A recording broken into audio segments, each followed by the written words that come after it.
Hello and welcome to the first episode of Examples of Play. This series will serve as a companion series to Reviewing with an Advantage, in which you go in depth in the systems that we review there, giving examples of character creation and combat rounds. This episode will delve into Era the Consortium by Shades of Vengeance. We'll start off with character creation. Character creation has 8 steps. The first step is to choose a race.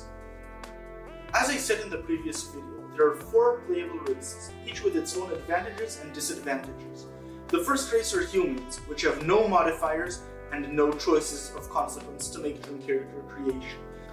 The second race are the aquatic octopus people, Ulyshians. Ulyshians get a +1 modifier to dexterity, and they have to choose 2 things. Their exosuit, which gives them a different modifier depending on the type of suit and allows them to survive above water, and their moral.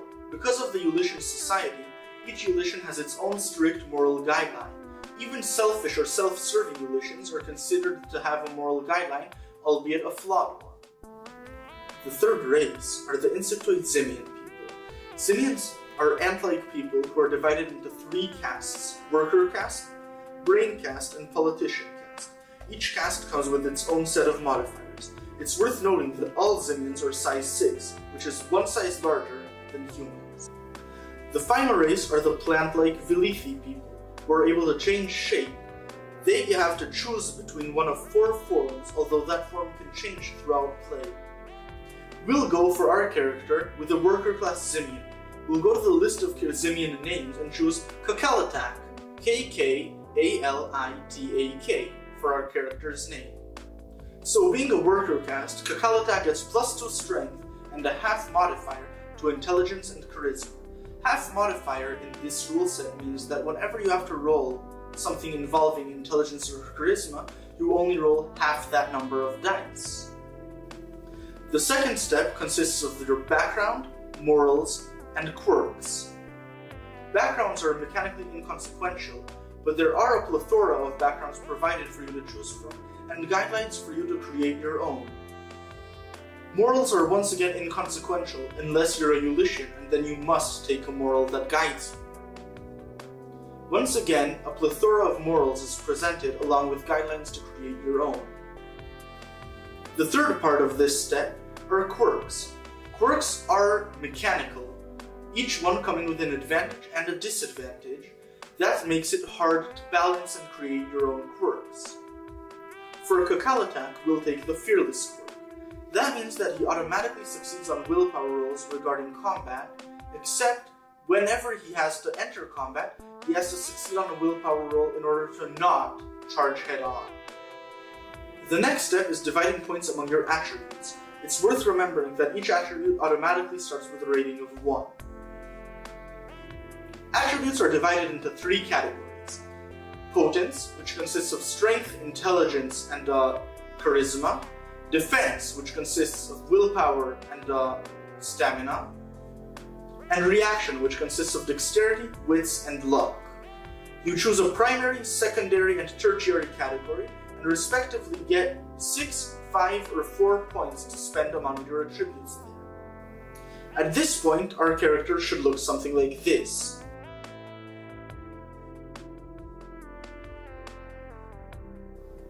After figuring out our attributes, we can figure out our derived characteristics. Derived characteristics are things that are derived by your existing attributes and your racial modifiers. Things like health, which is stamina and size, things like speed, which consists of strength, size, and dexterity, are all derived characteristics. So after figuring out Kakalitak's derived characteristics, his character sheet should look something like this.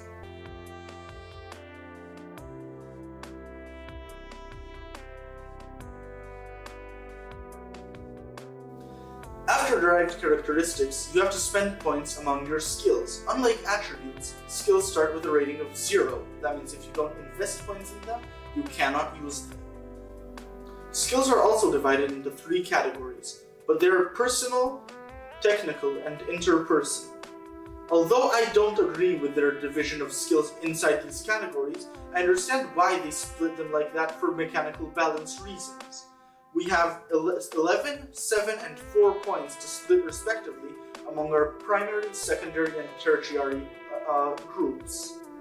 After spending skill points, Kakalatak's character sheet should look something like this.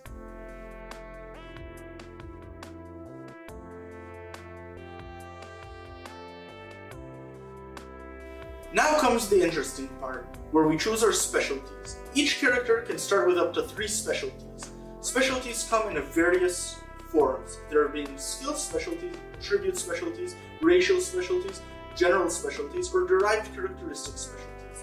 Most of the specialties are skill specialties, and in order to take a skill specialty, you have to have a rating of at least 3 in that skill. We'll go with Wrestling with Giants for Brawl, which gives us a -2 difficulty threshold for all grapple actions.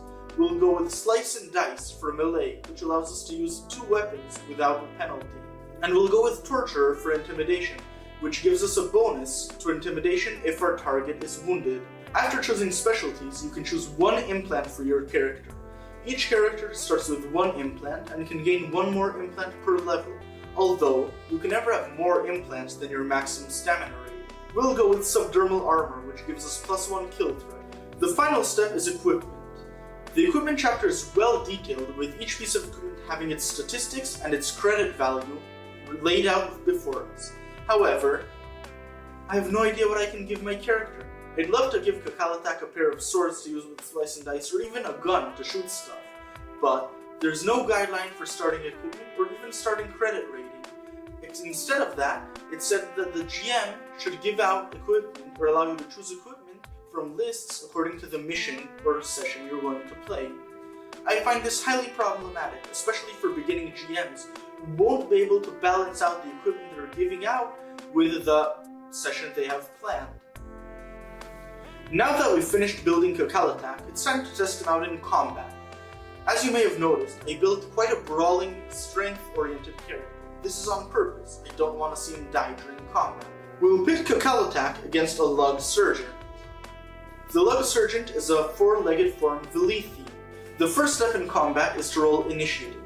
To roll Initiative, you roll 1d10 and add the result to your initiative number. I pre-roll all rolls for this combat, so you'll just have to trust me that I didn't fudge any numbers. Kakalatak's total initiative is 10. The Lugh Sergeant's total initiative is 8. Now, as you might remember, Kakalatak has no weapons. This means he'll naturally try to grapple, something that he's pretty good at. The Lugh Sergeant will probably try to shoot at Kakalatak since he does have weapons, at least according to the book, which is quite unfair if you ask me. But never mind. He'll only be able to shoot if Kakalatak doesn't succeed in his grapple roll. In order to roll a grapple, you roll Strength plus Brawl, contested between 2 characters. Unlike most attack rolls, which are Strength plus Brawl minus the target's defense, you only roll Strength plus Brawl and you compare the successes. The success threshold for this roll is 5, meaning that each die that shows 5 or above counts as a success. Kakalatak rolls 9 dice, and the Lugh Sergeant also rolls 9 dice. At this point, it's worth mentioning that Kakalatak has Wrestling with Giants, which gives him a -2 difficulty threshold for all grapple actions. This means that a 3 and above is a success whenever Kakalatak tries to grapple or perform one of the special grapple actions. Kakalatak's roll of Brawl plus Strength turns out 7 successes, while the Lugh Sergeant's roll of Brawl plus Strength only turns out 4 successes. That means that the success margin is 3 in favor of Kakalatak. The Lugh Sergeant will try in reaction to Wriggle Free. Wriggle Free is a special grapple action which allows you to add your dexterity dice to any Brawl plus Strength roll in order to escape the grapple. So, Kakalatak now rolls his 9 dice, and the Lugh Sergeant rolls 10 dice, his 9 dice plus his 1 dexterity. Kakalatak has to roll 3 and above on each die in order for it to count as a success, while the Lugh Sergeant still has to roll 5 and above. As you can guess, Kakalatak still manages to keep his advantage. Kakalatak will now try to perform the breakneck grapple action. This action, if he's successful, instantly kills the target. Have I mentioned that the combat is extremely lethal in this game? So Kakalatak will roll his 9 dice, trying to score as many successes as possible. Because the success margin, if in his favor, is the dice pool that he uses in order to break the neck. The Lugh Sergeant will roll Brawl plus Strength in order to avoid the break neck. Kakalatak scores 9 whole successes, while the Lugh Sergeant scores a mere 6. That gives Kakalatak a success threshold of 3. He rolls 3 dice. In order for it to count as a success in break neck, at least one of the dice has to show 9 or above. But because we have Wrestling with Giants, the success threshold is only 7. We roll a 7, and a 3. More than enough to kill the Lugh Sergeant. That's it for combat in the Era of the Consortium, and basically any Era D10 system. Very lethal, very fast, but with way too many options granted to your characters. That's it for this episode of Examples of Play. I hope you enjoyed it. Don't forget to like, share, and subscribe.